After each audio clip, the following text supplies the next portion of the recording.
లోక్సభ నియోజకవర్గాల పునర్విభజన, త్రిభాషా విధానంపై కేంద్రంలోని నరేంద్ర మోదీ సర్కార్, తమిళనాడులో అధికారంలో ఉన్న డీఎంకే ప్రభుత్వం మధ్య గత కొన్ని రోజులుగా తీవ్ర మాటల యుద్ధం నెలకొన్న సంగతి తెలిసిందే.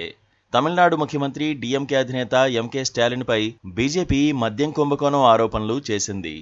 తమిళనాడు రాష్ట్ర మార్కెటింగ్ కార్పొరేషన్ టాస్మాక్ను అడ్డం పెట్టుకుని డీఎంకే సర్కారు 1000 కోట్ల రూపాయల అవినీతికి పాల్పడిందని ఆరోపించింది. ఇటీవల తమిళనాడు వ్యాప్తంగా ఎన్ఫోర్స్మెంట్ డైరెక్టరేట్ ఈడీ నిర్వహించిన దాడుల్లో ఈ లిక్కర్ స్కామ్ వెలుగులోకి వచ్చినట్లు తెలిపింది. ఈడీ సోదాల్లో భారీగా ఆర్థిక అవకతవకలు బయటపడ్డాయని బీజేపీ తెలిపింది. తమిళనాడు లిక్కర్ స్కామ్ బయటపడుతుందనే అనుమానంతోనే కేంద్ర ప్రభుత్వం ప్రవేశపెట్టిన కొత్త విద్యా విధానంలోని త్రిభాషా సూత్రాన్ని ఖండించడం, డీలిమిటేషన్ వల్ల దక్షిణాది రాష్ట్రాల్లో లోక్సభ స్థానాలు తగ్గిపోతాయని డీఎంకే నేతలు కొత్త అంశాలను తెరపైకి తీసుకొచ్చారని బీజేపీ మండిపడింది.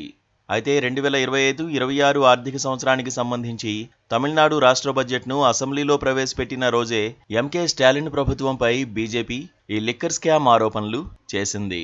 ఇక ఈ వ్యవహారంపై బీజేపీ నేత అమిత్ మాలవియా ఎక్స్ వేదికగా స్పందించారు. ఎన్ఈపీ, డీలిమిటేషన్, బడ్జెట్ పత్రాల నుంచి రూపాయి గుర్తును తొలగించడం వంటి అంశాలతో లిక్కర్ స్కామ్ను తప్పుదోవ పట్టిస్తున్నారని అన్నారు. ఈడీ సోదాల్లో దొరికిన పత్రాల్లో లెక్కల్లో లేని నగదు లావాదేవీలు ఉన్నాయని పేర్కొన్నారు.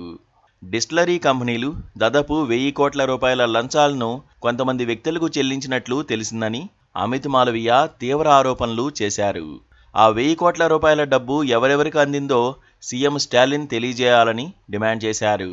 ఇక ఇదే లిక్కర్ స్కామ్ ఆరోపణలపై బీజేపీ ఎమ్మెల్యే శ్రీనివాసన్ కూడా తమిళనాడు స్పీకర్కు ఒక లేఖ రాశారు. మరోవైపు టాస్మాక్లో భారీగా అవకతవకలు జరిగాయని బీజేపీ, అన్నాడీఎంకే చేస్తున్న ఆరోపణలను తమిళనాడు ఎక్సైజ్ శాఖ మంత్రి సెంథిల్ బాలాజీ ఖండించారు. టాస్మాక్లో అవినీతి జరిగేందుకు ఎలాంటి ఆస్కారం లేదని తేల్చి చెప్పారు. సోదాల పేరుతో ఈడీ దాడులు చేసిందని, కానీ ఏ దాడిలో ఎఫ్ఐఆర్ నమోదు చేసిందో పేర్కొనలేదని తెలిపారు. టాస్మాక్ రిక్రూట్మెంట్లో అవకతవకల పేరిట కేసు నమోదు చేసిన ఈడీ ఏదో చేయాలని చూసిందన్నారు.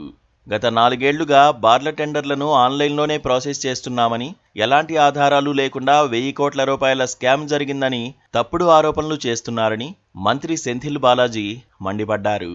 Please subscribe to KTV Telugu. KTV Telugu. KTV Telugu channel.